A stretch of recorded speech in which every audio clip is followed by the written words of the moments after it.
Our local suburban mall was falling on hard times and was filling empty retail storefronts with businesses that sold experiences instead of stuff. A beauty parlor. A fitness center. A martial arts studio. A music school. And, in a space that used to house a dress boutique, the Princess Party Palace. The first time I saw the palace, I was enchanted. Through a narrow gap in the pink curtains inside, I could see a room full of young girls wearing pink skirts, pink lipstick, and silver tiaras, sitting at circular tables with pink tablecloths eating pink cupcakes. The girls held silver wands with a pink star at the end. Against the far wall I could see a rack of more princess costumes, long, fluffy skirts made of pink netting, and tops shaped like bodices with puff sleeves and decorated with pink sequins, all in a wide range of sizes. A shelf held more tiaras and wands. The skirts were poofy enough to obscure the pants, leggings or skirts that the girls wore underneath them. A few appeared to be wearing wigs. They were all chattering at high speed, though I couldn't hear what they were saying. It looked like they were having a wonderfully girly time. I wished I was one of them, until I saw the real princess, the party princess. The young woman in charge of the girls wore a gorgeous princess gown. A huge floor-length pink tulle skirt over silvery underskirts. A heavily decorated pink bodice with a ruffled neckline and ruffled pink armlets. A hairdo so perfect that I thought it must be a wig. A golden crown studded with glistening clear gems. I so wanted to be her. I'm Lucian, I'm 18, and all right, I'm a boy who likes to dress as a girl. My mother knows and tolerates it. My older sister, Angela, likes it and helps. I'm allowed to dress up at home, but when I go out, I have to wear boring boys' clothes, at least on the outside. My dad left us when I was a baby, so I grew up in a house free of male influence. When times were lean, my mom made me wear my sister's hand-me-downs at home, especially over summer vacation. Sometimes I had to wear dresses on days we didn't go out. As a result, I didn't have many male friends. Maybe that's why I turned out the way I did. I'd just graduated from high school, and at the moment was doing nothing. Living at home, sometimes wearing Angela's old clothes for fun, trying to decide whether to go to college or get a job. To go to college, I'd need scholarships that I didn't have and were probably too late to get. So, a job. Doing what? I couldn't bear the thought of fast food or stocking shelves. I was small, skinny and weak, so things like landscaping or construction were out of the question. I could type and use Megasoft Orifice, but living in a cubicle and staring at spreadsheets felt like the beginning of a long, slow death. But what about a job at the Princess Party Palace? Angela always told me I was too cute to be a boy. Cute enough to pass as a girl in a dress, makeup, and a feminine styling of my shoulder-length hair. Could I possibly pass in public as a princess? Be the hostess at parties for little girls? Serve them cupcakes, read them stories, lead them in girly games, or whatever princesses did? Maybe there were other jobs at the palace. Someone had to take reservations, set up for parties, clean up afterwards, do whatever else needed doing. But I knew the job I wanted. Lots of stores were short of workers these days. Maybe there was an opening for a princess party girl? I would have to apply en femme, of course. In a pretty dress, maybe with salon hair, makeup and nails. I would have to be ultra-feminine in my appearance, posture, movements, and voice. Over the years, Angela had trained me in girlish ways, but I'd never dared to put them to the test in public. I talked to her about it after dinner that night. "Oh, what a great idea," she said. "It'd be a perfect job for you." I couldn't bear all that sweetness and cuteness myself. I would never want to have to dress in a ball gown at work. But you've always wanted to be a girly girl, and what's girlier than being a princess? Do you think I look enough like a girl to pass? With whoever does the hiring, not to mention the little girls? Oh, my dear, if they say no, it won't be because they spotted you as a boy. It'll be because they have no openings, or maybe because you aren't quite pretty or feminine enough as a girl. Even if you're rejected, you won't be humiliated. They'll say, "You look fabulous, Lisa," and will certainly call you if a princess job opens up. I so hoped she was right. As for the girls, they won't notice a thing. You'll charm the pants off them. Actually, you'd better not charm the pants off them. Even the slightest hanky-panky with the girls will get you fired and maybe arrested. I would hope so. I said. Little girls are cute, but the idea of anything sexual involving a child, yuck. Disgusting. Oh, good. Maybe you should do some research first. Check out Princess Party Palace's website. Call them, pretend to be a clueless dad arranging a party for his daughter, and ask a lot of questions. What princesses do, what happens at parties, how much they cost. Maybe there's a pink princess or princess party group on Facebook that you could join. I visited Princess Party Palace's site and learned about the types of events they offered, and I scoured the web for advice on how to look and behave like a princess. Watched lots of MeTube videos about how princesses did their makeup and costumes. How they acted in front of kids. What kinds of activities they led. I wanted to learn as much as I could about princess parties without being able to attend one. I could pass myself off as a girl, maybe, but not as a 5-year-old. With Angela's help, I assembled a skimpy resume to submit to Princess Party Palace. Graduate of Springfield High with 3.6 GPA. Active in drama club. Played role of Jenny in Springfield High's production of The Prime of Miss Jean Brodie. I was the desperation understudy for a girl who got the flu 3 days before opening night. I pulled it off, and liked wearing the schoolgirl's costume. Helped sew costumes for school drama productions. Held summer job as server at Cupcakes Are We. For years experience as babysitter for neighborhood children 2 to 10. I didn't say whether I was a girl or boy. Inserted a photo that Angela took of me after lending me a dress and doing my hair and makeup. Definitely looked like a girl, a surprisingly cute one. As long as you're all made up, my sister said, why don't I drive you over to the mall to drop off your resume? Nervous. What if they say no? They won't. They'll just take it. If they don't want you, someone else will tell you later. At least they don't make you apply online, the way lots of businesses do. What should I wear? To drop off a resume?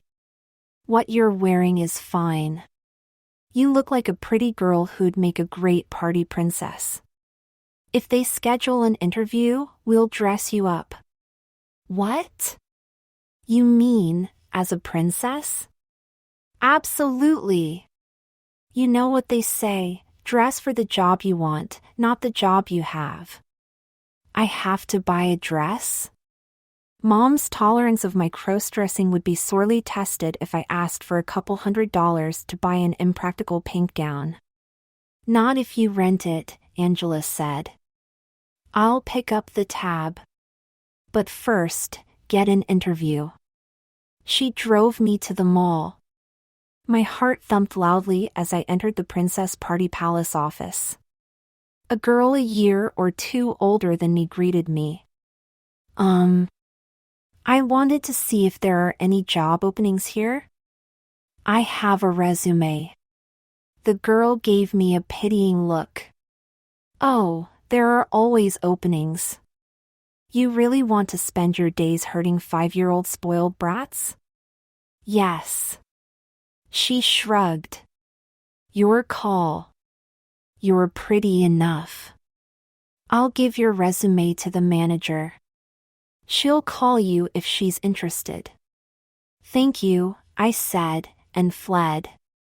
I got a call the next morning. This is Sharon Shortstaff at Princess Party Palace. Is this Lisa? Yes, ma'am, I said.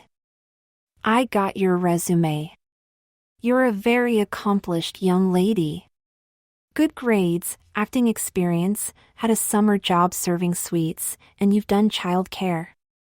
Can you come in tomorrow for an interview? Yes, ma'am. Yikes. I didn't have an interview dress. I would have to talk Angela into taking me to Cosmic Costumes today. Good. 9 o'clock? Yes, ma'am. I'll see you then. I rushed to Angela's room to break the news. She was delighted. I knew you'd do it, she said. But you need a princess dress. Let's get over to Cosmic Costumes right now. Can't you just rent one for me? No. You should know this by now. You can't trust dress sizes. You have to try it on.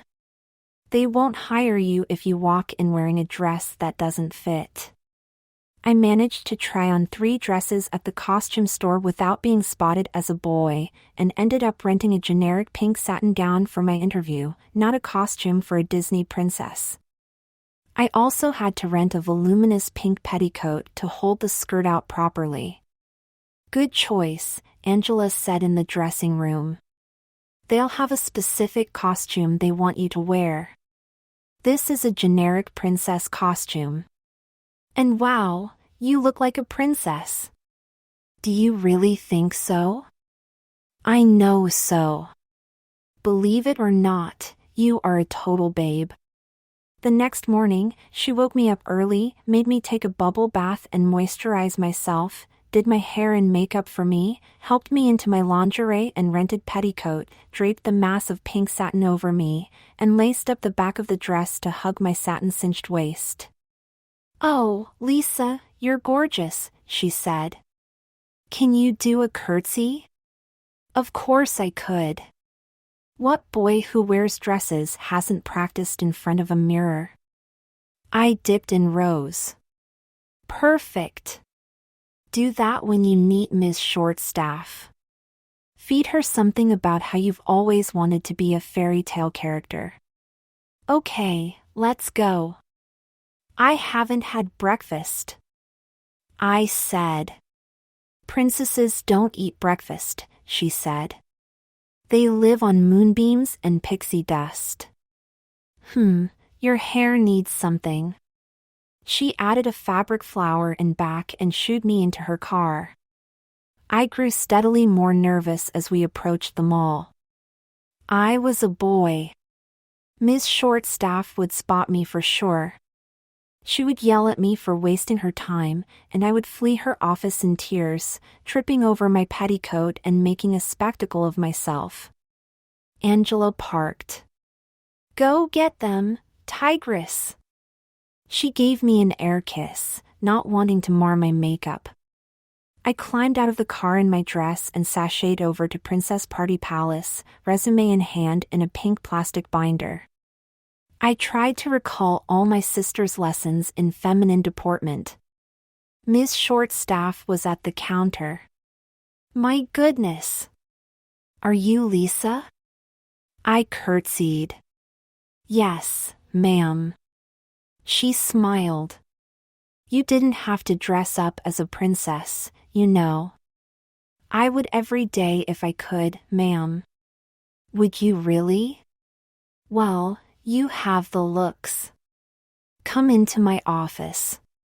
10 minutes later, I lifted my skirts and ran across the parking lot to tell Angela that I was now an employee of the palace. She squealed and hugged me. Oh, Lisa. Congratulations. What are you going to tell Mom? Mom? I got a job today. Really? Good for you. What kind of job? It's, at the mall.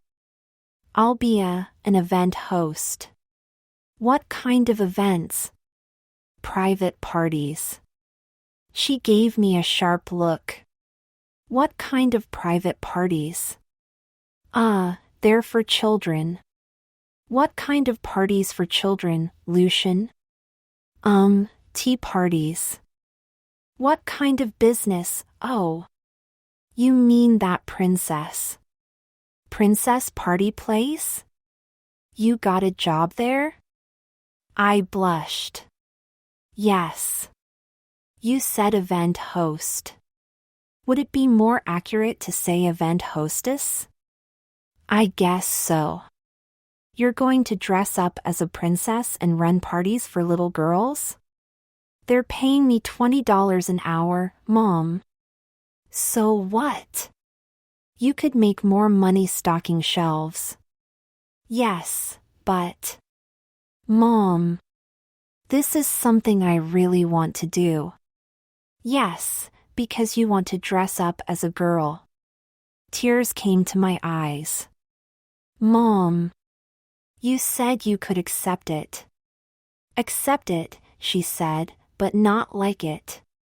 You're limiting your future. I'm going from $0 an hour to $20 an hour. Can't you be proud of me for once? Her shoulders sagged. I'm glad you got a job. Good for you. I assume they provide the princess costume? Yes.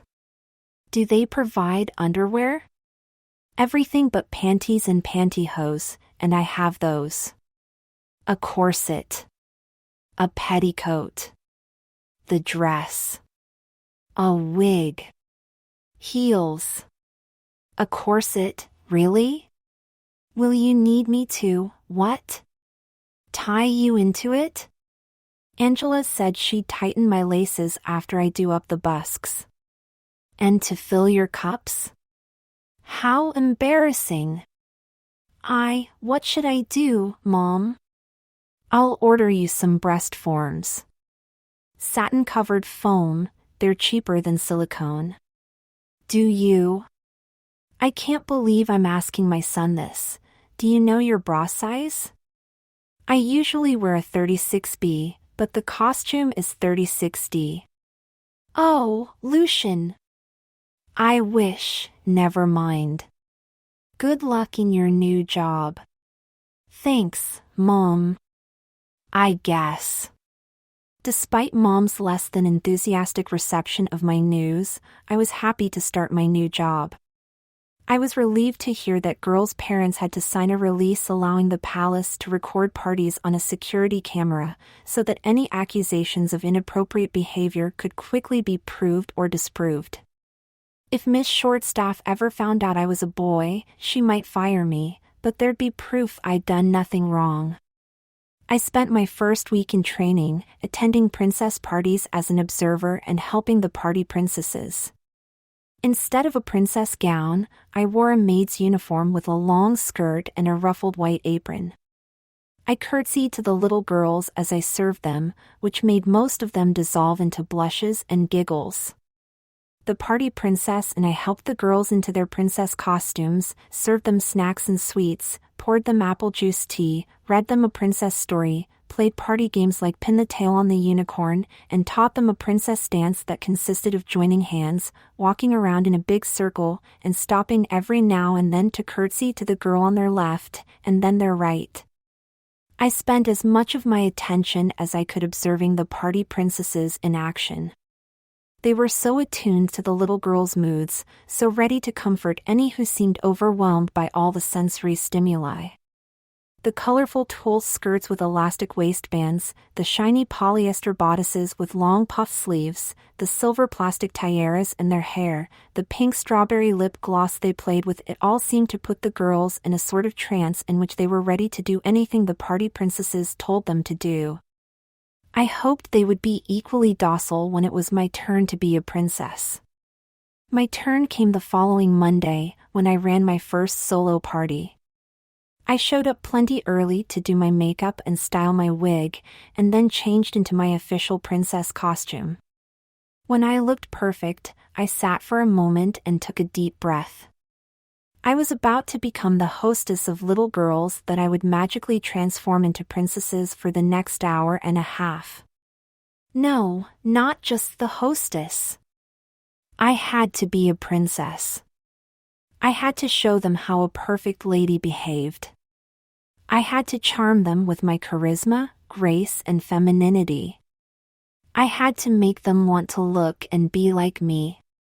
All rather ironic, considering that I wasn't a real girl and would never be one.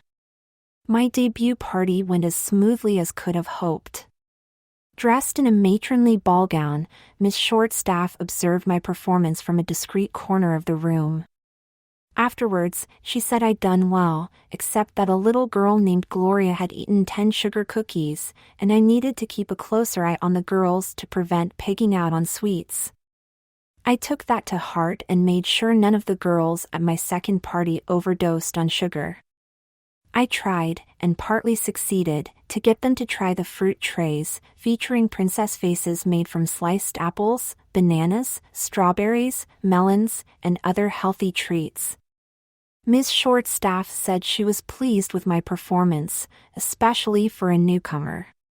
She said I set a good example of ladylike behavior for girls at an impressionable age. Her praise made me wriggle in my beautiful princess dress. I loved my job. My third princess party was different from the first two. The birthday girl was a 5-year-old boy named Oliver, whose mom told me he desperately wanted to become Princess Olivia. Oh, my! A little boy like I remembered being at that age, envying my sister's pretty clothes, hating my boring boy underpants, wishing I could wear dresses like she did. I told his mom that I would be happy to treat Olivia like the little girl she was, and make sure the other girls treated her nicely. Since they were all friends that Olivia had invited, I hoped they would. Oliver arrived half an hour early, to give me time to transform him into a beautiful little girl. He was already wearing a pink dress that would look pretty under the skirt and bodice of our princess costumes. When I finished dressing him, he looked at himself in the mirror and burst into tears. I knelt beside the child. "What's the matter, princess?" "I'm so pretty," he sobbed. "Yes, you are," I said. "You're the beautiful Princess Olivia. The prettiest little girl in the prettiest princess dress." "Oh, oh, oh," Olivia said. She wiped away tears. "I always wanted. I'm so happy." "Have you always wanted to be a princess, Olivia?" "Yes. And now I am one." "Yes, you're a beautiful princess, and soon your friends will be here for your princess party. Why don't you go sit on your throne at the end of the table? I'll bring your friends in as soon as they arrive, and then it'll be time to turn you all into perfect pink princesses." The outer door chimed. I hurried to the counter, where a mom dropped off twin sisters for the party. They wore matching dresses that weren't as pretty as Olivia's, but would look totally cute under our costumes. I ushered them into the palace, where they ran to greet Olivia and tell her how pretty she looked. The door chimed again, and 4 more girls arrived in short order, in a variety of outfits. I was expecting 1 more party guest, but told the 6 that had arrived to find their princess outfits. I had them hanging on a rack, each with a pretty card saying whose it was. I found mine. "I'm Princess Emma, chirped a little dark-haired girl. The outer door chimed again. The last girl and her mom. The child had a boy's haircut and was wearing a dress one size too large. "This is, Darla," her mother said. "Can I speak to you privately?" "Welcome, Princess Darla," I said.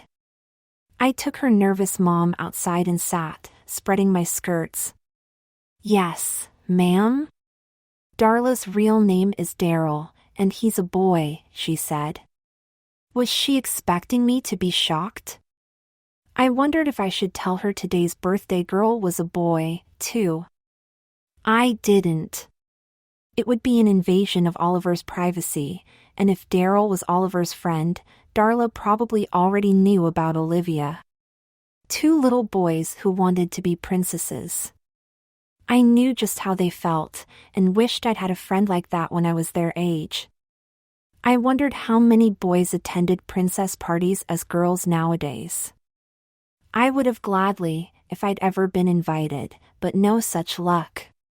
"No problem, ma'am," I said. Darla's not the first boy princess I've entertained. Technically true, Oliver was the first, by an hour. I'll keep a close eye on her and make sure the other kids are nice to her. "Thank you," she said. A deep sigh. This is the first time I've let him do anything girly like this. He was so happy to get Oliver's invitation. I worry about him. "Please don't worry about today, ma'am," I said. Oliver is Princess Olivia, and Daryl is Princess Darla, and I promise they'll both have a lovely afternoon. Darla will love you for doing this for her. "I hope so," she said. When I called, they said he could borrow a wig to look more like a girl. Of course! Darla should have beautiful long hair when she enters the palace. We went back inside, where I retrieved a wig from a cabinet. It was long, dark and curly. I pulled a wig cap over Darla's hair, put the wig on her, and brushed out the waves of curls that descended to her shoulders. Darla looked at herself in the mirror. "Oh," she said. "I look like a girl." "And today you can be one," his mother said, wiping away a tear. "Thanks, Mommy," Darla said. She gave me a grin that almost broke my heart. "And thank you, Ms. Princess." "I'm Silver Princess Lisa, and you're welcome, Princess Darla." "Now, Your Royal Highness, will you please come with me?" I winked at her mother over my shoulder. She smiled and left. A happy young boy in long black hair took my hand and followed me into the palace. Princess Darla ran to greet her and gave her a happy hug. Two little boys, finally free to express their feminine side in public, surrounded by friends that, as far as I could tell, accepted them as fellow pink princesses. I choked up. Didn't dare lose it now, not in front of the girls. Made myself smile. Struck a princess pose with my fingers extended in a ladle-like manner. "Your Royal Highnesses. Have you all found your costumes? Lovely! It's time for you to become the world's most beautiful princesses."